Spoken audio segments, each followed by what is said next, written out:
네, 여러분 안녕하세요. 자, 저희 에듀소프트랑 함께 알아보는 저희가 프로그래밍 관련 4차 산업 관련 다양한 진로 직업 체험 프로그램과 함께 해보는 시간인데요. 자, 저는 충주 홈페이지 제작 전문 업체를 운영하고 있는 에듀소프트의 석진우 대표라고 합니다. 여러분 만나서 반갑습니다. 자, 여러분 있잖아요. 여러분은 코딩이라고 하는 거를 얘기를 들으면 뭐가 떠오르세요? 코딩은 컴퓨터가 이해할 수 있는 언어로 바꾸어서 프로그래밍하는 것을 코딩이라고 하는데요. 4차 산업혁명 시대에는 다양한 진로 직업 체험 프로그램이 많아요. 자, 첫 번째는요. AI 기술을 활용해서 인공지능 전문가라고 하는 진로 직업 체험과 또 두 번째는 빅데이터 기술을 활용해서 데이터 분석 또는 데이터 사이언티스트라고 하는 데이터를 활용한 진로 직업 체험 프로그램이 많은데요. 선생님과 함께하는 다양한 코딩에 있어 여러 가지의 프로그램과 4차 산업혁명 시대의 다양한 어플리케이션 개발 그리고 앱 인벤터라고 하는 MIT 공과대학인 툴을 활용해서 앱을 개발해보는 시간과 다양한 코딩에 대한 4차 산업혁명 시대의 신진로 직업 지원 프로그램을 알아보도록 하겠습니다. 자, 여러분들은요 실제 코딩이라고 하면 뭐가 떠오르세요? 코딩은요 여러분 생각했을 때 우리가 웹사이트가 있잖아요. 네이버 웹사이트 여러분 아시죠? 화면에 보여지는 유저 인터페이스를 담당하는 부분을 프론트엔드 개발자라고 하고 화면에 보여지지 않는 서버를 개발하는 사람들을 어떻게 의미할까요? 그러한 직업군을 스트럭처 쿼리 랭귀지라고 하는 SQL을 담당하는 백엔드 개발자라고 할 수가 있는데요. 선생님은요, 충주 홈페이지 제작 전문업체인 에듀인소프트를 운영하면서 저희는 백엔드 개발자로 주로 활동하고 있습니다. 자, 충주에서 홈페이지 제작 전문업체라고 하는 타이틀에 걸맞도록 충주시내 초, 중, 고등학교 교육문화 사업을 선도하고 있는 그리고 다양한 충주시 평생학습관, 충주시 청소년 수련원과 또 다양한 기관에서 코딩 교육 강의를 진행하고 있는데요. 여러분들과 함께하게 되는 코딩에 대해서 전문가는 어떤 직업일지 한번 알아보도록 할게요. 여러분들 있잖아요. 코딩은요. 컴퓨터가 이해할 수 있는 언어로 바꾸어서 프로그래밍을 하는 것을 코딩이라고 하는데요. 여러분들 한번 볼게요. 자, 코딩이라고 있잖아요. 4차 산업혁명 시대에는요. 여러분들 3차 산업혁명보다 한 단계 더 어떻게? 좀 더 진화했고 변화했다고 생각하게 되는데요. 소프트웨어와 하드웨어로 나뉘어집니다. 여러분들 이진수라고 하는 용어 그리고 데이터라고 하는 거 많이 들어보셨죠? 0과 1로 이루어져 있다고 생각 많이들 하는데요. 데이터를 활용해서 데이터 처리할 수 있는 데이터 처리 전문가 또는 데이터 전문가나 데이터를 활용한 다양한 미래인지의 신직업 그리고 데이터 사이언티스트라고 하는 전문가가 있는데요. 데이터 사이언티스트는 어떤 직업이냐면 데이터를 추출하고 데이터를 가공하고 데이터를 가지고 분석하는 직업군이 데이터 처리 전문가 또는 데이터 사이언티스트 전문가라고 합니다. 자, 2018년도부터 여러분들이 초등학교, 중학교, 고등학교 각 학교에는요 코딩 교육이 의무화가 되었는데요. 그래서 소프트웨어 교육의 활용 사례는 어떤 부분에서 활용되고 어떻게 쓰이는지를 한번 알아보도록 하겠습니다. 자, 제일 먼저요.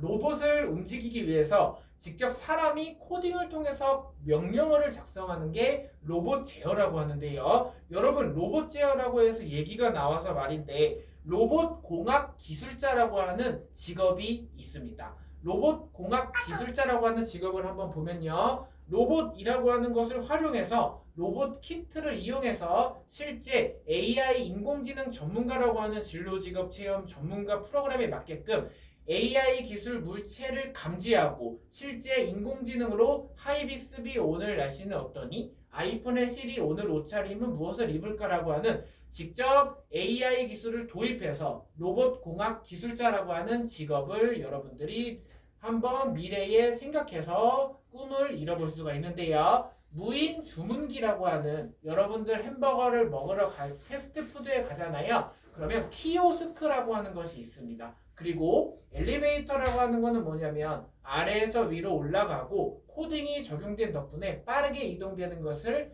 엘리베이터라고 하는데요. 자, 한번 생각해 볼게요. 자, 선생님이 생각할 때 여러분들 사실은 우리 주변에는요. 대부분의 가전제품이나 기계제품에도 모두 코딩이 들어있거든요. 자, 예를 들어서 일상생활에도 코딩의 예는요. 엘리베이터를 타고 나서 버튼을 누르면 그 해당 층으로 이동하는 것도 코딩이라고 합니다. 자, 코딩은요, 명령어를 이용해서 프로그래밍을 하는 것을 코딩이라고 하는데요. 자판기에 돈을 넣고 원하는 버튼을 눌렀을 때 음료수가 나오는 것도 코딩이고, 신호등, 계산기, 알람시계, 자동문 등이 있는 것도 코딩의 활용 사례라고 합니다. 자, 그래서 앞서 나왔는데요. 선생님이요, 마이크로 비트에 대한 개념을 소개해 드릴 거예요. 4차 산업혁명 시대에 인공지능과 빅데이터, 다양한 전문가 진로 직업 체험 프로그램을 진행함에 있어서요. 마이크로 비트라고 하는 키트를 활용한 직접 교육용으로 많이 사용되고 있는 아두이노,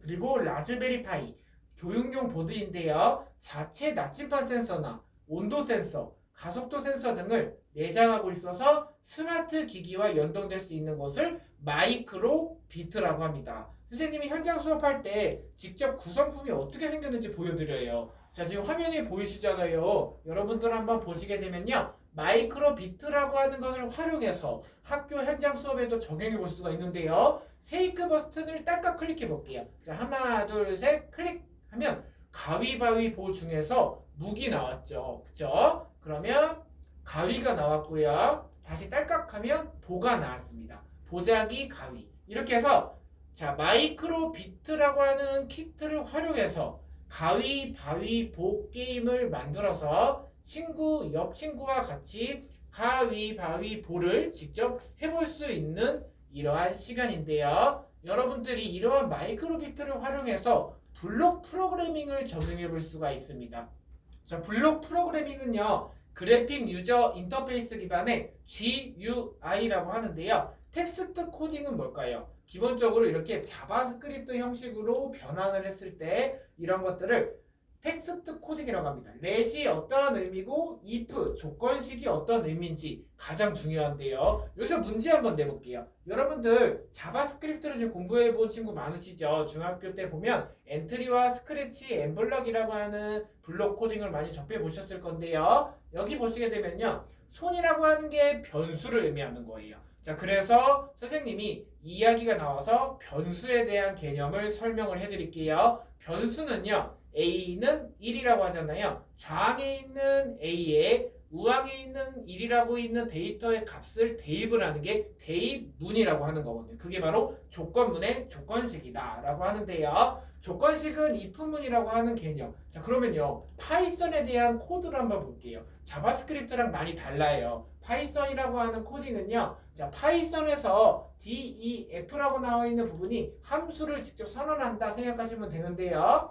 이러한 파이썬과 자바스크립트에 대한 개념을 확실하게 알면 마이크로비트도 짜볼 수도 있고, 마이크로비트를 이용해서 11가지의 애니메이션 게임도 동작할 수가 있어요.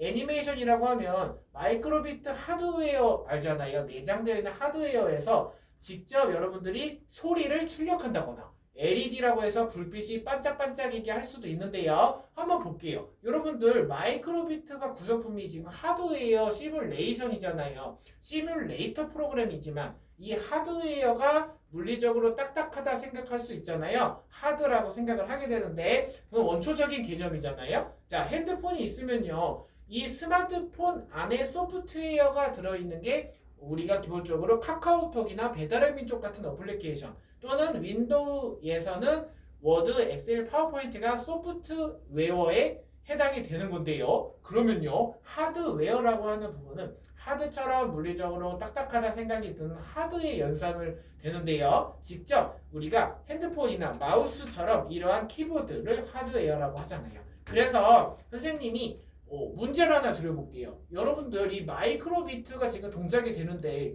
만약에 이 파이썬 코드가 하나라도 에러가 났어요. 여기를 지워버려요. 그러면 동작이 될까요? 안 날까요? 에러가 날까요? 에러가 나죠. 그렇죠? 왜냐하면 하나라도 지우면 이 소스 코드가 문제가 발생됩니다. 그래서 에러 현상을 일으킨다라고 하는데요. 그러면 코딩을 하다가 에러를 발견하면 어떡할까요?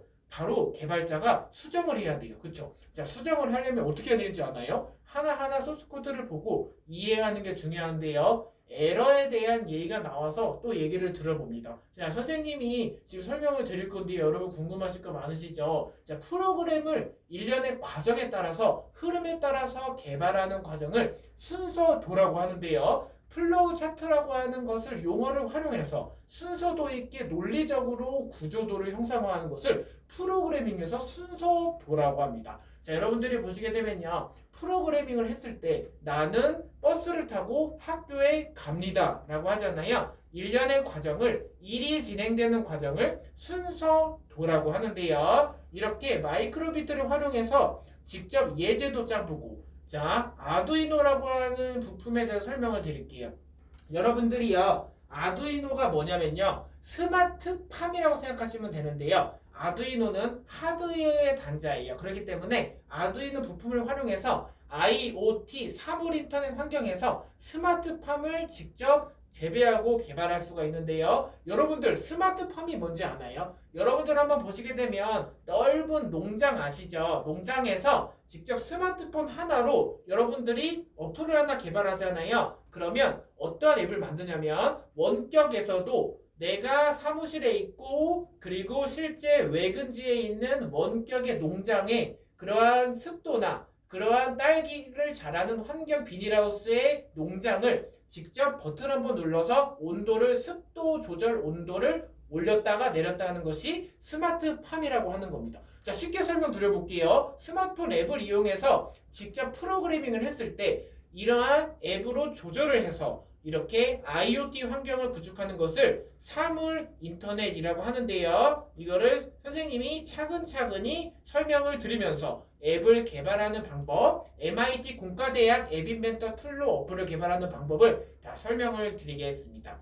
자, 여기까지 설명을 들었잖아요. 이제 1부는 끝나서 그 다음 2부는 그 다음 영상을 통해서 선생님과 함께하는 재미있는 코딩 교육을 현장 수업에서 만나보시기 바랍니다. 자, 지금까지 선생님은 충주 홈페이지 제작 전문업체인 에드인소프트와 충주에서 교육문화 사업을 선도하고 있는 교육 서비스업인 에드인소프트의 석진호 대표였습니다. 여러분들 선생님과 함께하는 미래인재의 소프트웨어 코딩 교육을 에드인소프트와 함께하는 충주 에드인소프트 코딩 교육 러닝센터와 함께하는 여러분들의 프로그래밍적 논리적 사고 협력을 지금 바로 충주 에드인소프트 코딩 교육 러닝센터와 함께하세요. 자, 지금까지 석진우 대표였습니다. 감사합니다.